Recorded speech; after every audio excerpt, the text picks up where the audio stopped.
Walaikum salam. Kwa nyote wani sana.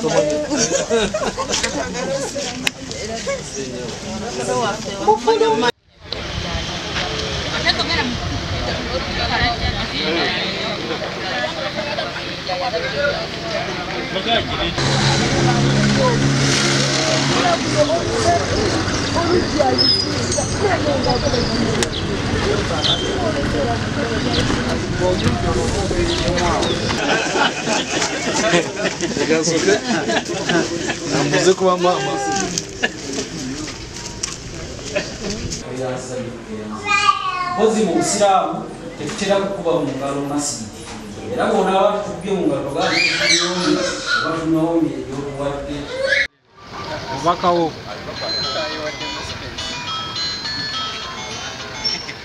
kale الرحمن على العرش استوى له ما في السماوات وما Nka saru kana tudace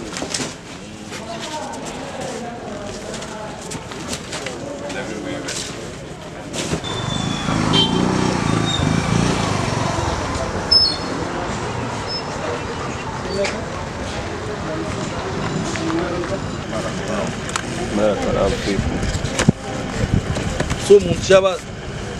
tsora gaba box buri muntu naye cyaba afunye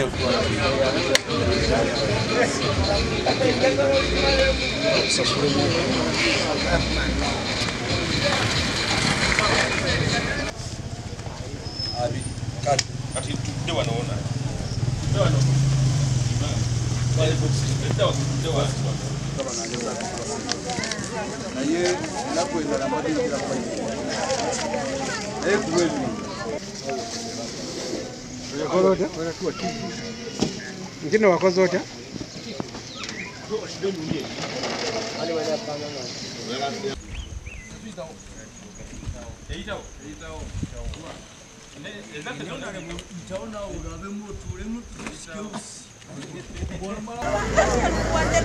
walimu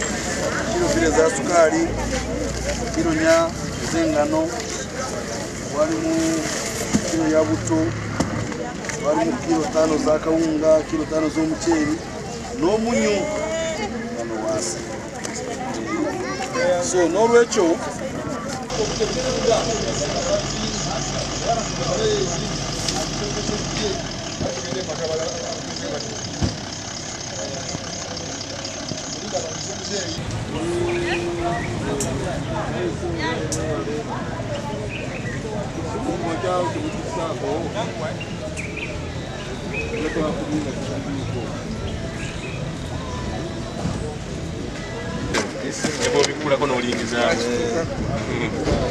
kale katugende katuyemere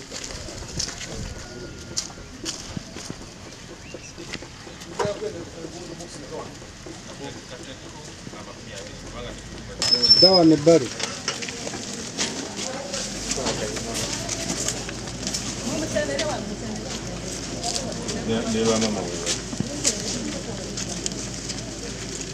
kuraba nti at least akatono kenfunye nkabaletera wano fenani tukora ki twatako zino ziri box 30 buli box yonna ebiri mu box emu ebiri mu box endala era zino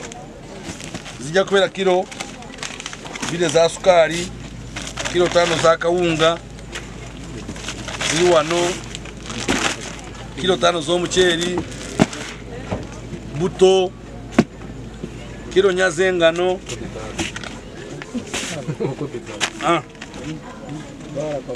n'akaseke k'omunyu. So bino nange byensobodde okubaleetera nga nyambako gavumenti ya Dubai ya United Arab Emirates nayo yempadde nange neetera abasiramu bange wano. So n'olwekyo nja kusaba ate njagala kwebaza Katonda okulaba nti essaawa eno asobodde okubayisa mu kisiibo kino kyonna okutuuka leero kubanga kati at least ennaku ebbiri tezikyasobola okuterema okukola ki okusiiba naye nebaza Katonda okukola nti akituyisizaamu mbadde ngamba abantu nti okusiiba kuno kwe mulaba kwa bintu bibiri kwa bulamu ng'omuntu ate kwa Katonda kubanga woolina kyosaba Katonda osiiba n'omusaba bw'obanga oluusi obulamu bwetaaga okusiiba ate n'ofuna amaanyi n'ofuna linga eddagala bulamu bwaffe ffenna ng'abasiraamu b'e Mabindo b'eggombolola y'e Mabindo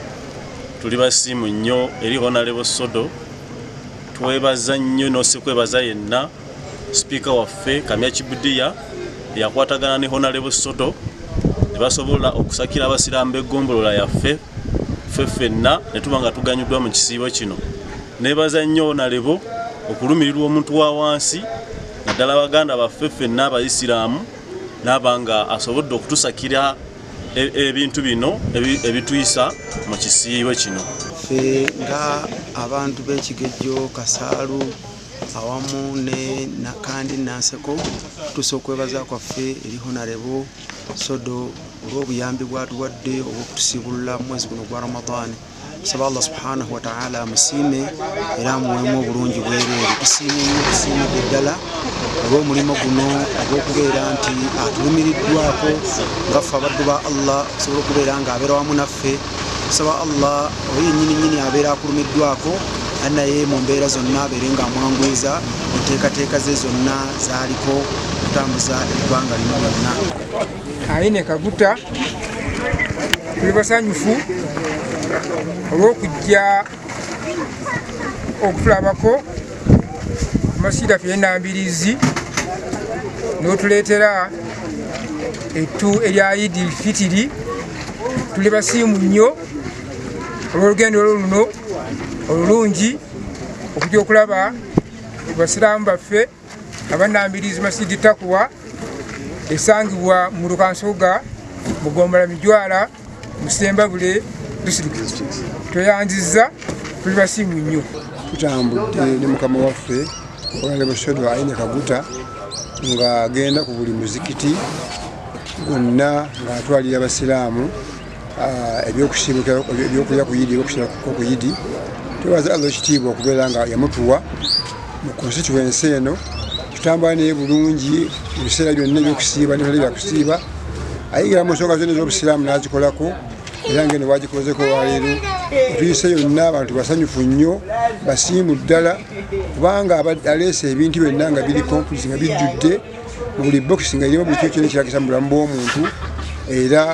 n'atuuka ku bantu ye kennyini nga n'asituka n'atuukako bennyini abantu ne basanyuka nnyo ne bamwaniriza mu nnyaniza ez'enjawulo atusaba Mukama Katonda amusiime amuwe obulamu obulungi amukuumire byalina ate amwongerere byalina kubanga buli kiseera abeera mu bantu be nga abadduukirira abayamba mu ngeri zitali zimu nti twali tulumwa nnyo sebo omubaka waffe obubaka obwo bubadde bujja mu Ramadani oba mu myezi emirala gyonna mu mwaka egiyise naye nga tukomako mitalaawo naye nenjogerako ne sipiika ne mugamba naye naffe nga tuli balonzi tuliye mu constituency yemu ate ffe lwaki tusosolwa naye twebaza sipiika era tumwebaza wadde tasobodde okubeera okubeera nga yakusiza eddoboozi ate naawe mukama waffe ne tukwebaza okubeera nga wayanukidde eddoboozi eryo n'obeera ng'otuukiriza ekyo kubanga olulala twafunirako ekandi awo nali omukisa waaliwo yanfunirako akasimu nengena netufunira awo naye nga wano tusigalira era nga abasiraamu ate bano balonzibo naye nga beemulugunya kubanga bo tebalifuna naye tukwebaza okubeera ng'okulowoozaako okutuleetera ettu ebyokwebaza abasiraamu okusiiba barakallahu fiikum webali nnyo webali ddala